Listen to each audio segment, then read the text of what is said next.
Recently, Nicole Wallace, and you might not know her, but she was the communications chief for Bush II, both during his presidency and also in his re-election. And I think she even served him in his second term, if I remember right.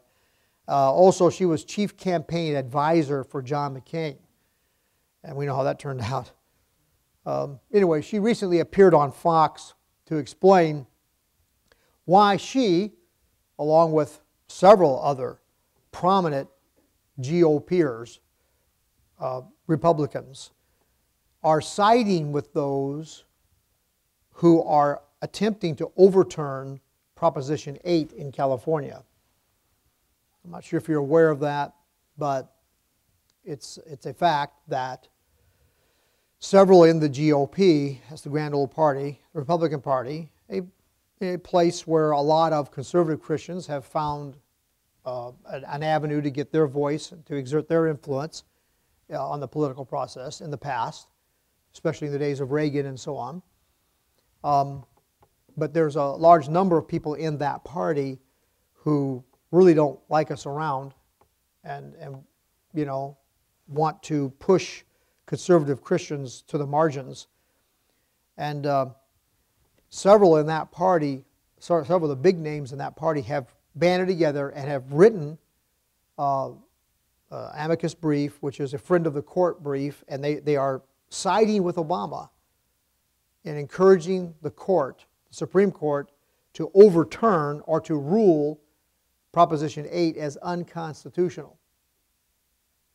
Now, how many of you knew that was going on? Okay, not really very many of you. All right. So that's disheartening, to say the least. It reminds me of the days here a while back when they presented Meg Whitman to us as a candidate, and who was pro-choice. And not just pro-choice, but actually advocates the use of federal money or tax money to fund abortions. And so the GOP's got a problem. They're split, and Christians are very quickly being marginalized in that party. There's this old big tent theory a while back that developed, and a lot of folks think it started with Reagan. The truth is, the DNC went big tent a long time before that. The idea is of being an inclusive party that will include all these different people all into one big tent.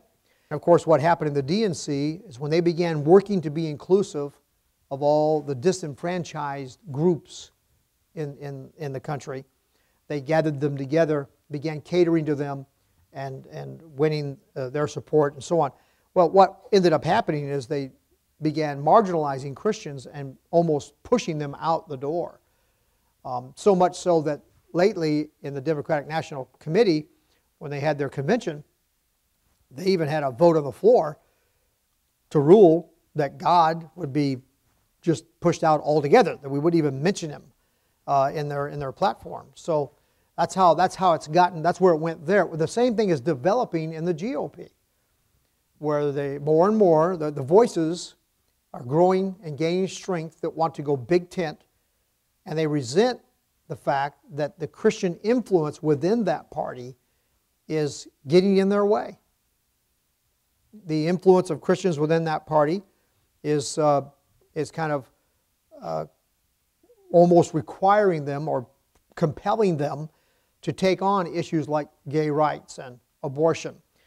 And I listened to her explain her position as representing the position of those in the GOP who are joining forces against us in California and all the effort we went through to establish a protection for marriage and to establish a continuation of the understanding of marriage as it's been understood for millennia. All that went on. People within the GOP party are joining Obama and all the rest of them in attempting to overturn that and to rule Proposition 8 unconstitutional. In the course of her explaining this, however, it wasn't like this, like it's been. We've been hearing this for a while. Well, morality issues, social conscience issues should not become political issues. That's been one of the things they've been saying for a while now, that we shouldn't allow ourselves to get hamstrung on these social conscience issues, because it interferes with our ability to advance the fiscal issues that will save the land. So the question becomes, is that true?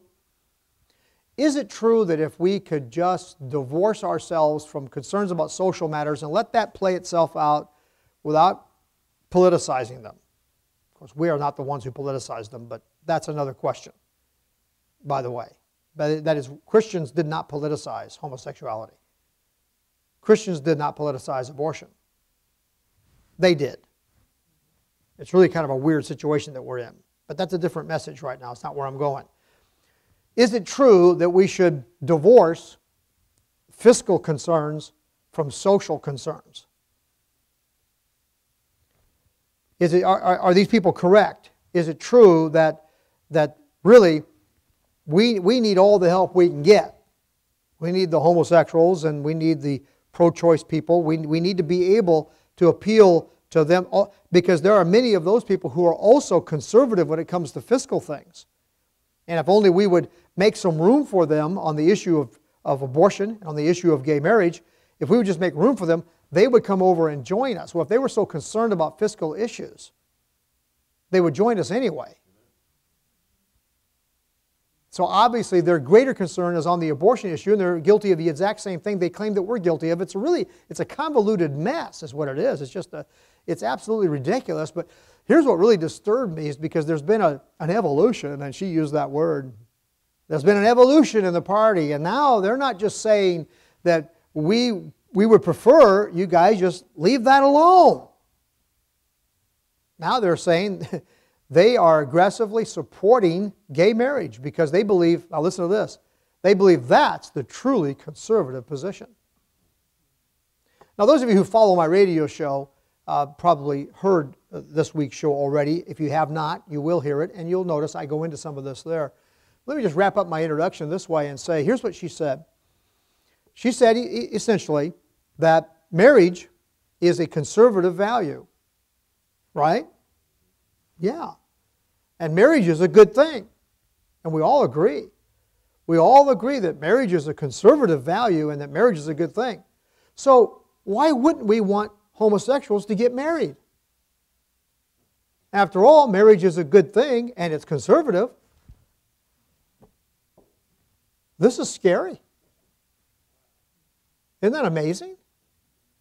I mean, it's disturbing on a very, very deep level. The obvious things that come immediately to mind would be, well, marriage is good and marriage is conservative, so wouldn't it be a good thing if Muhammad married this 9-year-old little girl? Didn't that make him conservative? He became a conservative because he took on a conservative value of marriage, and it's just absurd. And then, of course, we read about man shall not lie with beast of any kind. So if a guy wants to marry his dog or something like that, marriage is good. Marriage is conservative. That's good. Let's get the bestiality boys to be part of the party here and join the big tent. And the point is, there's absolutely no hope if this is what our leadership has become. I mean, it's like, where are we going to go? And so I am saying it is becoming more true every day.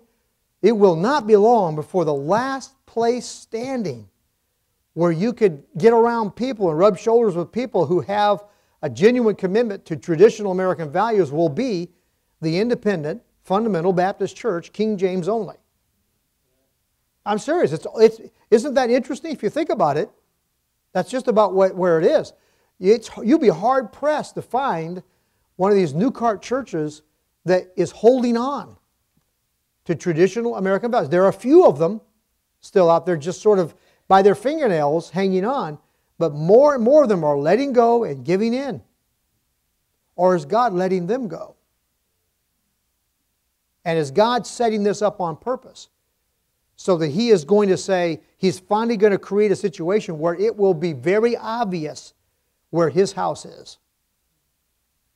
It'll be the last house standing.